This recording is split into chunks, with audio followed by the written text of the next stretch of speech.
And a lot of the businesses I see, unfortunately, Josh, don't really have very much visibility into how much profit they're actually making. And you really have got to be a really sharp operator now because CACs are so high. You're competing against a whole bunch of sophisticated operators. So that ads line item kind of expands to eat your whole P&L and your profit if you're not really careful.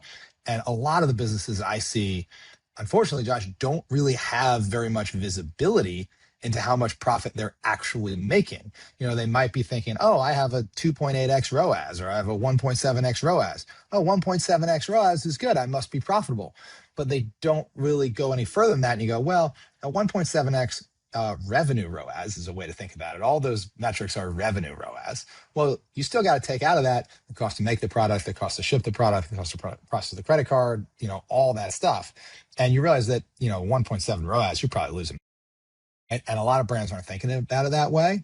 And then they're also not really disciplined around looking at their P&L with a contribution margin and then kind of a fixed cost section and like trusting their numbers. So when they get their QuickBooks file at the end of the month, that number in the QuickBooks file actually represents how they did and they feel confident in that number and they manage the business according to that number. That is like less than 10% of brands.